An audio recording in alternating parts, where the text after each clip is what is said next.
Hi there, interghost here, and I'm just doing a video response to Gashead Steve's video. He did some PlayStation 3 game pickups the other day, and I've noticed a few people are picking up these games recently, and I think it's because they are really cheap and really good games. They're only one generation back, and you can pick these games up for like £1–2 each. So what I thought I'd do is just show you the games that I've got. So if you are thinking of collecting for the PlayStation 3, here's some ideas. I used to have a much bigger collection. I thinned it out, and these are the games which I've got left really. I haven't picked up any PlayStation 3 games for quite a while, so I'll just go through them now. If I start with like the series of games I have, I'll start off with this one because not that exciting, but it's the Skylander games. I did start playing these. The first couple I played, the original Skylanders, Spyro's Adventure, and I think I played the Giants as well. But mainly these are Jack's games, and he plays these, and we both collect the figures together. That's the main attraction of these Skylander games. If you've never played one, play them. They're decent games. They're not too hard. Funnily enough, the first game is probably the hardest of them all. And then I think they sort of aimed it more at the younger audience from then on. Trap Team. And yeah, they are good games, but the most exciting thing about these games is collecting the Skylander figures. And the figures are really detailed, and you can pick them up nowadays in car boot sales and online for really cheap. There are a few which are rare and really expensive, but in general you can pick up a load of figures for this game dirt cheap. So if you've never played Skylanders, pick it up, check it out. The next series of games are Rockstar Games, and most well known for Grand Theft Auto, and you've probably all played these, but I'll just show you them anyway. Grand Theft Auto 4. Now this was a game I picked up for really cheap. I got it for like £1 or 50p or something. I remember buying this when it first came out, and I was really disappointed with it. Played it for a few hours, and I just don't like the character, don't really like the settings, and I just found it too dark, as in you can't see where you're going. You drive really fast in your car, and then whenever you get to like an intersection you seem to just crash into things. It's just too hard to control. I got this back, like I said, really cheap, and I will go back to it one day to see if I can play it properly. Followed by the amazing Grand Theft Auto 5. Now if you haven't played this game, this is a must-have game. Probably the best in the series. I know a lot of people like Vice City and what's the other one? San Andreas, but I think this one probably tops them all. Not into the online game, I just play the single player, and it lasts you a good long time, and it's really cheap still. Another one by Rockstar, and that's LA Noire. I think this is one that Steve picked up. Now this is weird because I really like this game, but I've never completed it. You play as a detective in like the noir setting, and they really went overboard on the facial animations, so that when you're interviewing people, they do little movements with their face, and you have to decide if they're telling the truth or lying, and that's one of the main parts of the game. And yeah, like I said, I really like it. It feels a bit like Grand Theft Auto. I felt they put a lot of effort into the town. You can drive around the town like you do in GTA, but you don't really interact with anything, any of the buildings or anything. So I thought it's weird that they spent so much time and effort making this town look really good, but you don't really use it much.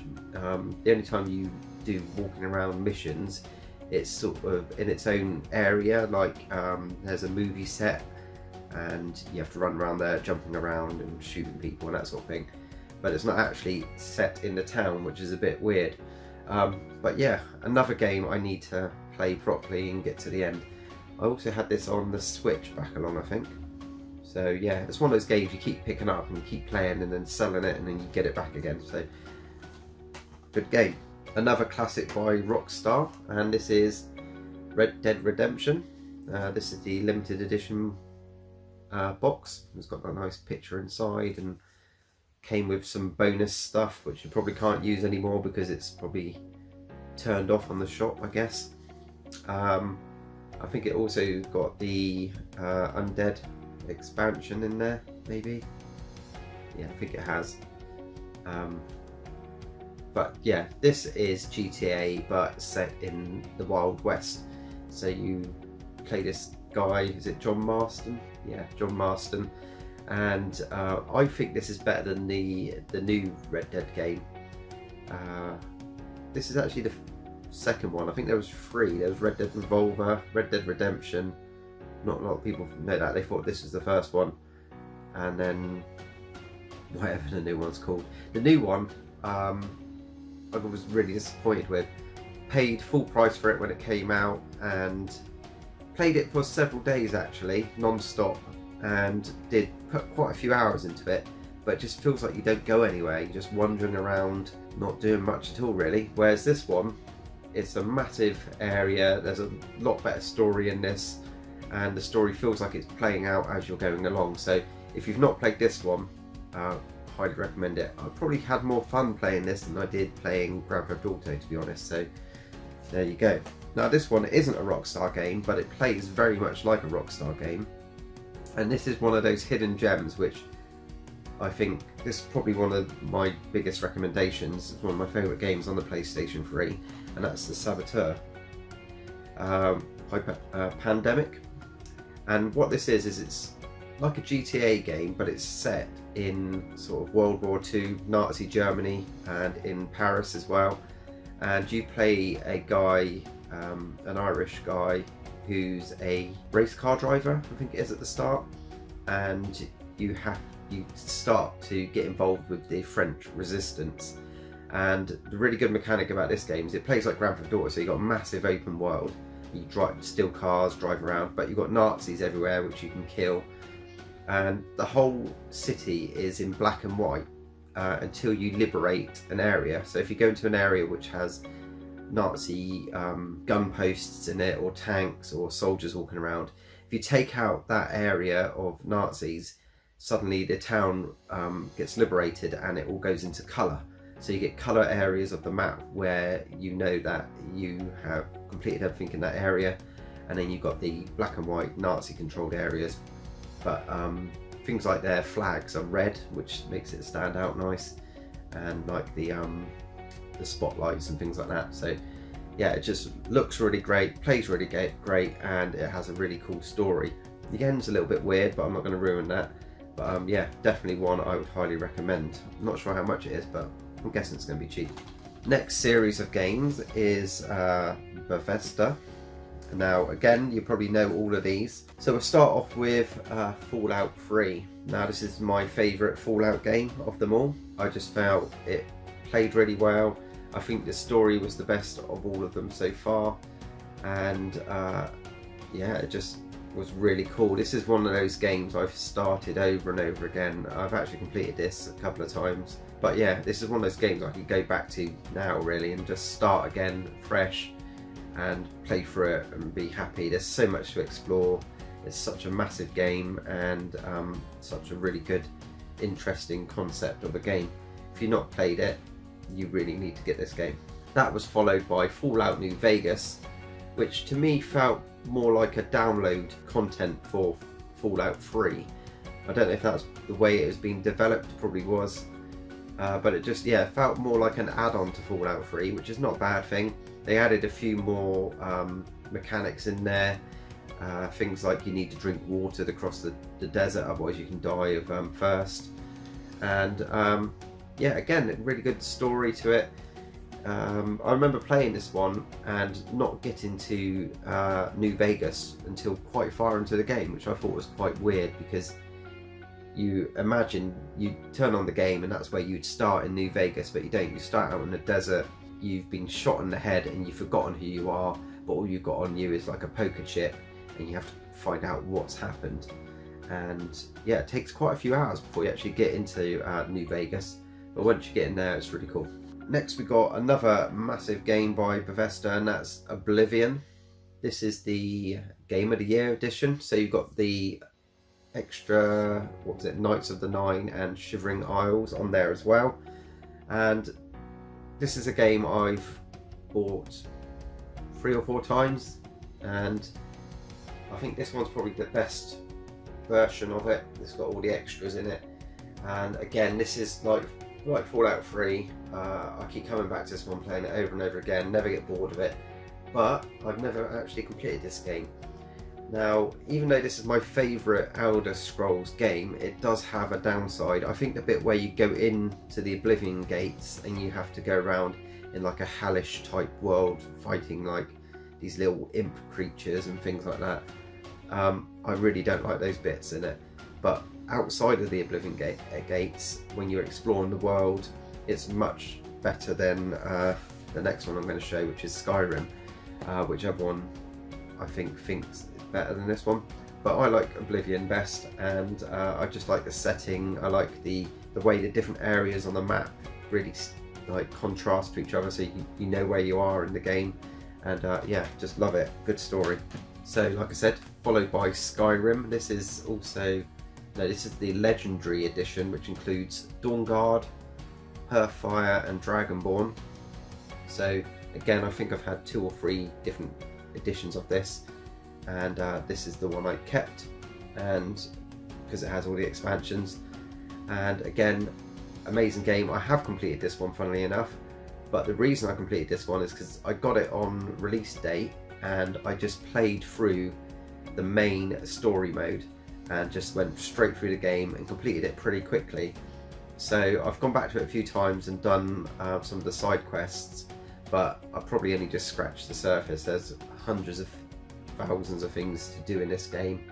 The only downside of this, I think, is it looks all a bit bland and washed out. I think there's too many mountains, too much greys and browns, no really defined areas like there is in Oblivion. But apart from that, it's still a brilliant game and one you really need to get. And finally, in the Bethesda, we got The Evil Within. Now this is a game I bought at release date, and it came in this special edition box. Limited edition includes the Fighting Chance pack, and it's got like this lenticular cover on it. I don't know if you can see that. It's like a brain wrapped in barbed wire with a house sticking out the top of it. Really cool box. It also comes with like a little notebook inside it. I won't get it out now. You can see that on the back. Now the strange thing about this is, like I said, I got it on release and I played it for a few hours and I really didn't like it. If I could have taken it back, I would have, but you know, once it's open, you can't. And I think it's because I played it again recently, and once you get past the first bit, the game completely changes. At the start, it's more of a jump scare horror game. You go into like this building and there's this thing chasing you around. You have to like hide in cupboards and hold your breath so it can't hear you, and then you have to hide behind counters and stuff, and you can't kill it. It just chases you around smashing stuff up. But then eventually you fall down this ramp and you go out into the world of the game, and then it turns more into sort of like a Resident Evil-ish type story, and it gets a lot better then. So if you've not played this, or if you have played it and you didn't like it, I'd say give it sort of an hour, a couple of hours into the game, and it will start to change and you might like it like I did on the second playthrough. Next is a series of games which it's probably close to my favourite games on this system. They have come next, but these are absolutely brilliant, and they are the Batman games, Batman Arkham series. Now the first one is Batman Arkham Asylum. This is the game that started it all, and this one has the 3D glasses inside it. So if you can get them with the 3D glasses, that's cool.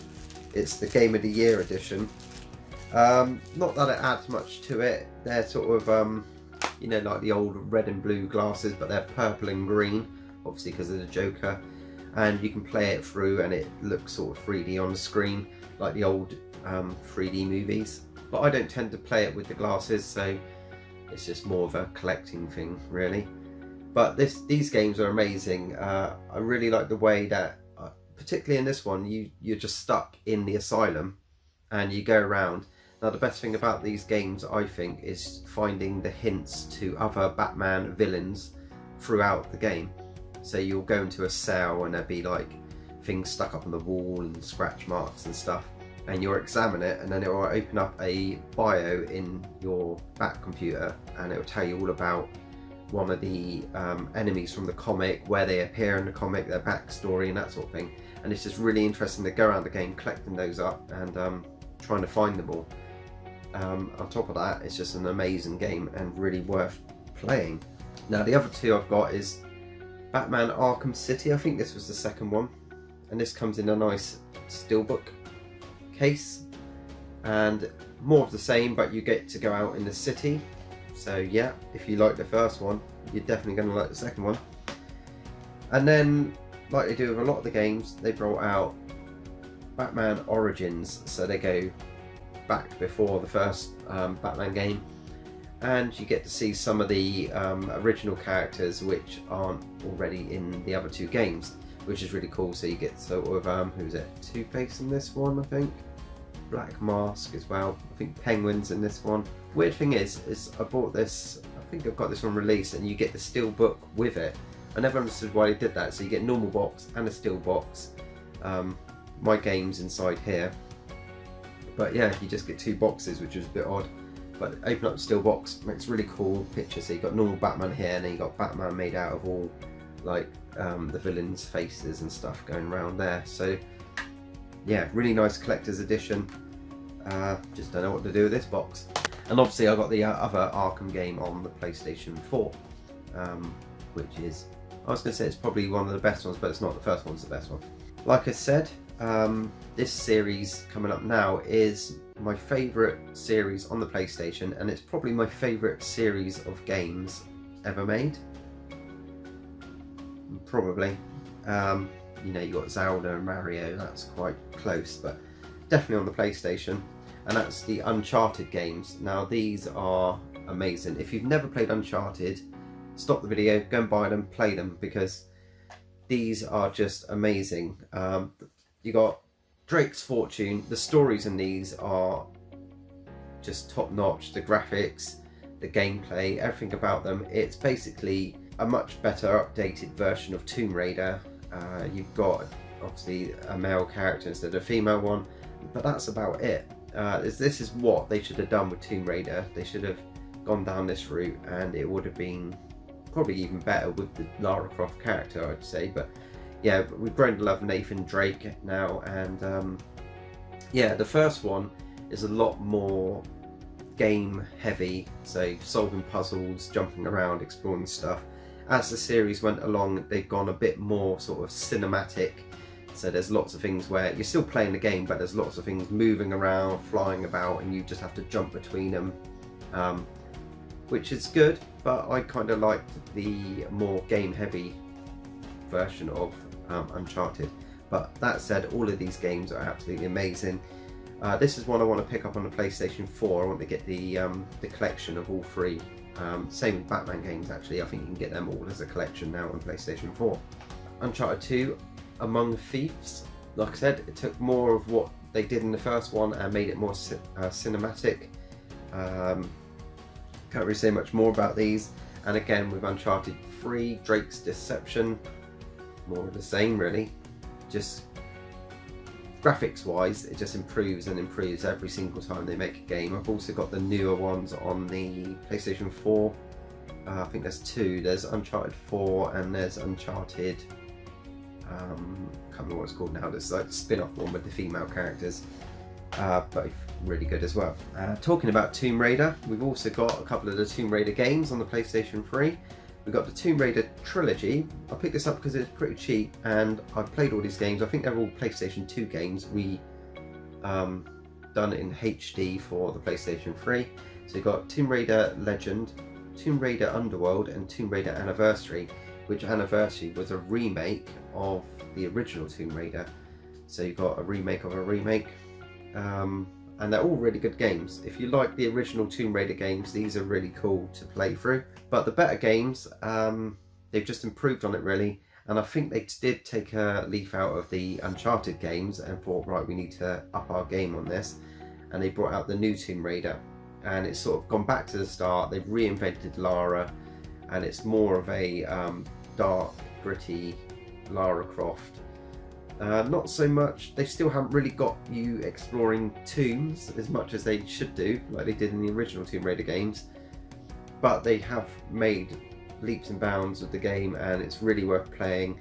There's lots to explore and you unlock different parts of the map. It's more of an open world style Tomb Raider game and it's really cool. I don't think I have actually. I got Rise of the Tomb Raider, I'm looking over at the PlayStation 4 games, on the PlayStation 4.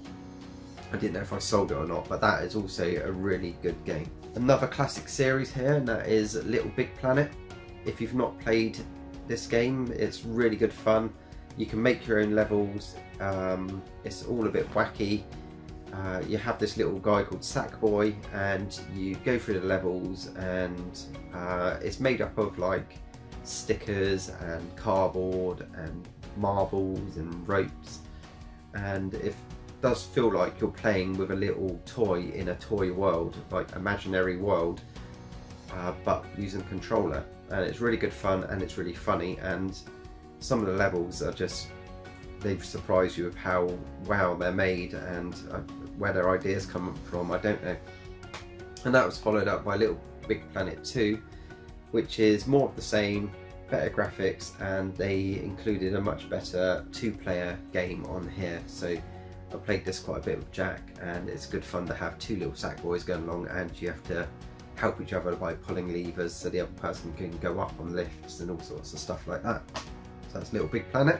Now this series is one which I don't know if I like it or if I don't, and it's Assassin's Creed.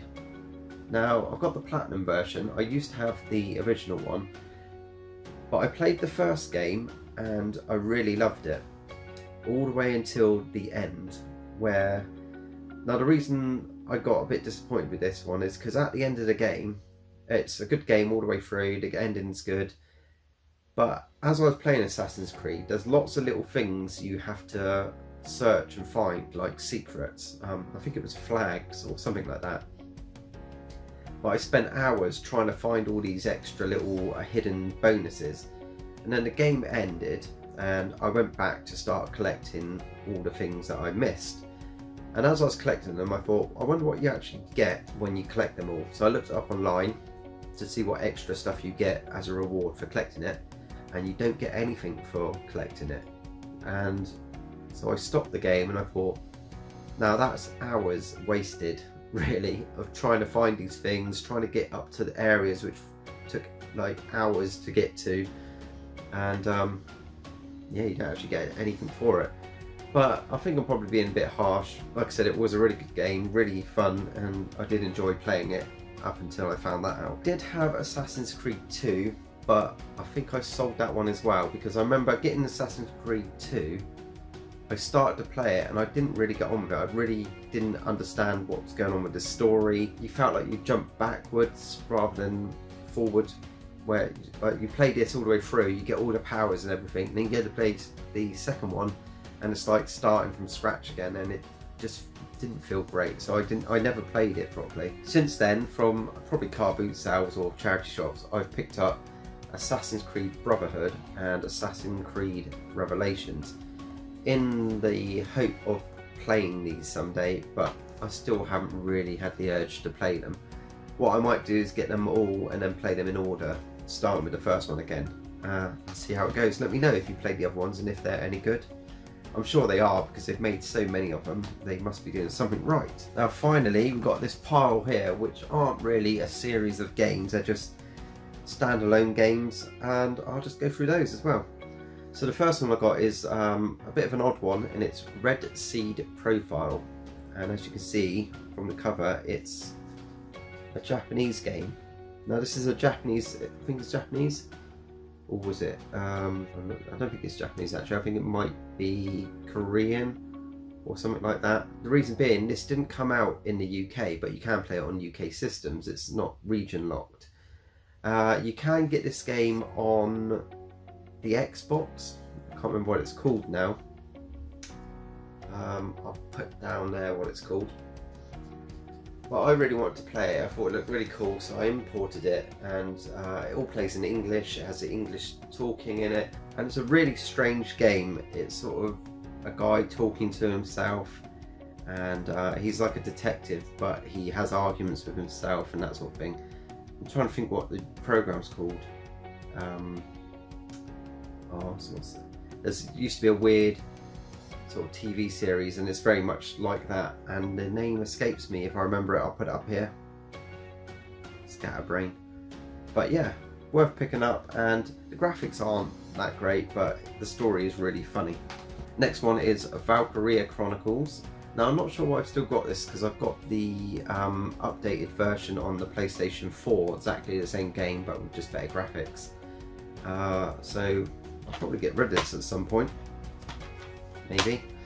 But yeah, really fun game. It's a turn-based game.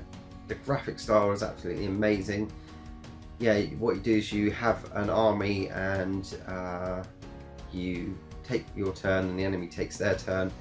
It's got tanks in this, mortar guns, but it's set in sort of like a fantasy style world. The only problem with this game is I always get up to the same point of there's this woman in it, this one here, and she comes onto the battlefield and she starts fighting you, and she is just impossible to beat. I think I got past it on the PlayStation 4, and then I got a little bit further and I got stuck again. So even though it's an amazing game, it is very, very hard, but well worth getting. Next one we got is a game which not a lot of people liked, but I kind of like this game, and it was Dead Island. Now this is the Game of the Year edition. I did have the original when it first came out. Again, I sold it, and then I saw this for cheap back along, and I picked up the Game of the Year edition. It's got some extra stuff in it, different missions, more weapons, and it's really good. Basically, it's set on a resort island. Everybody dies, gets killed by zombies, and you go out and you have to survive. But then it sort of goes into a story about governments and stuff like that, like it always does with zombie games. But you make your own weapons out of like baseball bats. You can attach like saws to them or put nails in them, and you can beat the zombies to death. The only thing I didn't like about this game is that the zombies keep regenerating, so you can't sort of clear out an area and then it'll be safe. You clear out an area, you go away, you come back, and all the zombies are back again. That's the only thing which I think lets this game down. Next one is XCOM Enemy Unknown, and I am a fan of the XCOM games, right from like the ones in the 90s, was it, on the PlayStation and the PC, and this is just an updated version of the original with 3D graphics. Another turn-based game. I love my turn-based games.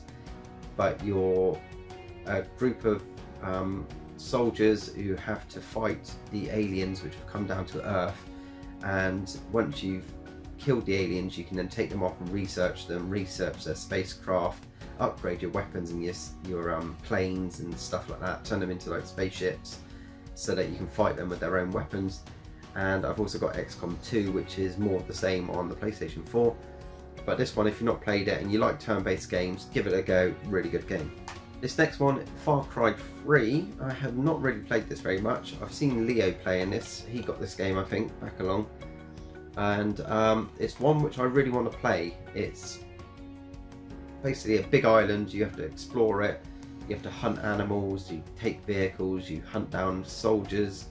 It's just a really big, gorgeous looking map, and you have to unlock different areas and fight different people. And this is the main baddie. I don't know who he is, but he's just some like psycho dude who comes after you, and you have to try and kill him at the end. That's probably you down there in the sand. Yeah, I'll be playing that soon. Next one, classic Resident Evil 5. Now this, I've played Resident Evil 5, I've just not played this copy of it. I got the original game at release again and played through it and really loved it. People were not very fond of this game, I think because of Resident Evil had started to go down a different direction. And yeah, it doesn't feel like the old Resident Evil games, but give it a chance. I think it's a really good game for what it is. I bought this back again, the gold edition with all the extra stuff in it, but I haven't had time to play through it again. but I remember playing it through the first time and it was really good fun and well worth picking up, especially if you like Resident Evil. Forget about what people say about it and just give it a go. Next game is Doom 3. Now this is a game I picked up, I don't think it was at release, but it was near to it. It's quite a new pickup I got, and yeah, I was quite impressed with it. I'm not a huge fan of Doom games, I'm not a really big first person shooter game, but this sort of impressed me a bit because it is more of a horror game. There's lots of bits in it which actually made me jump, like dead bodies on the floor, and as you approach them they jump up and stuff. So yeah, if you like jump scares or horror games, not too fond of shooters, give it a go. It's a pretty cool game. We've got Ghostbusters, the video game. This is the special edition with the Blu-ray of the movie inside there. Now this is pretty much Ghostbusters free, so if you were waiting for a new Ghostbusters film, play this game. It's pretty much a sequel to the other two games. You play as a new recruit going out with the Ghostbusters to do a whole new story. It's voiced by the original cast. I think it was written by the original writers, and yeah, it just really feels like Ghostbusters. So if you love Ghostbusters like I do, you'll really love this game. Give it a go. I think the one on the Wii was a different story to this, so pick them both up. I've not actually played the Wii one, but I've heard it's good. So yeah, Ghostbusters. Next one we got is Final Fantasy 13, and this is a game where I played it for literally about, I don't know, half an hour at tops. Didn't really get on with it, but heard that it's a really good game and I put it on the shelf and I've never played it since. But I'm keeping hold of it because I will one day give it a go. It's a huge epic game. Loads of people say that it's great, and I think I just need to give it a chance. So I've got not much to say about this, but it's one in the collection and it's one I want to play through and have a proper look at. Next one, don't need to talk about this one much, but it's Minecraft, the PlayStation edition. Don't really play this one anymore. I've got it on the Switch. It's much better on the Switch, but Minecraft, if you've never played Minecraft, you probably have. I don't know who hasn't. But yeah, play it. It's a great game. Next we've got Back to the Future the game. This is in 3 parts, I think. No, 5 parts. 5 episodes. Again, it follows on to the story of the original movies. I think I only played the first sort of 3 episodes and then I went on to something else, so I've not actually completed the whole story. What I did play was good.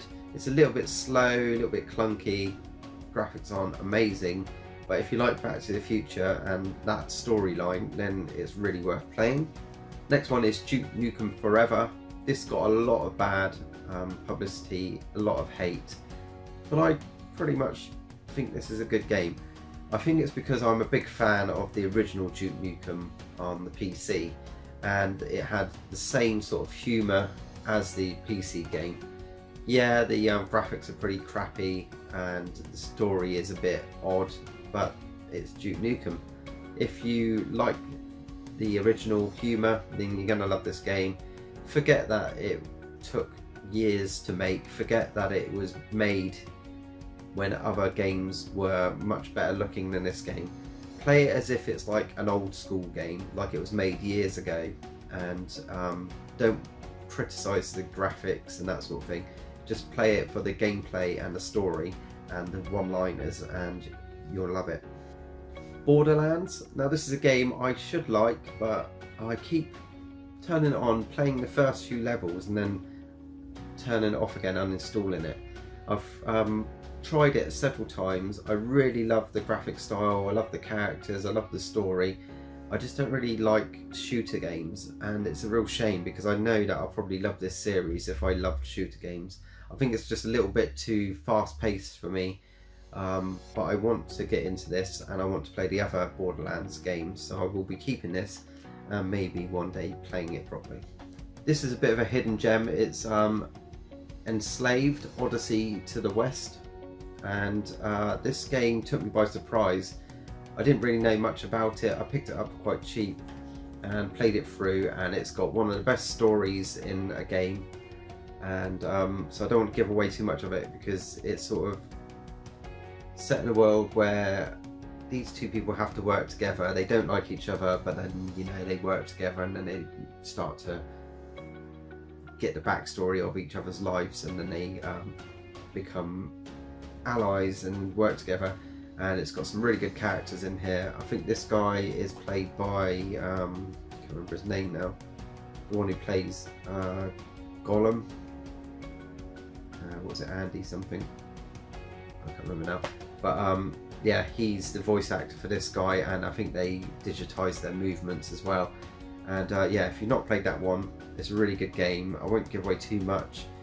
Just play it. If you love story-driven games, you're going to really like that game. And finally, last game is Infamous 2. The reason I got this one is because I remember downloading Infamous 1 from the store on the PlayStation 3, playing through that game non-stop, loved it. Got Infamous 2, and I think I might have just got it too soon after playing the first one, because I played through the first one, loved it, got this, played it for a couple of hours and got bored and went on to something else. So I think I needed to take a break between that one and this one. So I will be playing this one again at some point. Basically, you are sort of like a superhero. You can control electricity, and in the game you can choose to do good or bad, and then the more good you do, the more people like you, and the more bad things you do, the more people don't like you, and you get different sort of story arcs going on depending if you play it the good way or the bad way. And you got sort of moral decisions to make throughout the game, and that's Infamous 2. So there we go, quite a long video for me, sorry about that, voice is going. So yeah, like I said, that's a video response to Gashead Steve. Go check out his channel. He's starting to collect PlayStation 3 games now, and it's a really good system to collect for. The games are cheap, they're very well made, there's a lot of gems in there, not so much hidden gems, but ones which you really need to go and play if you haven't played, and you're looking for something new. So thanks for watching. If I do pick up any more in the future, I will let you know. But that is my PlayStation 3 collection, and I hope you liked the video. If you did, give me a thumbs up, comment below, I love reading your comments, and if you haven't done so already, maybe subscribe. Cheers.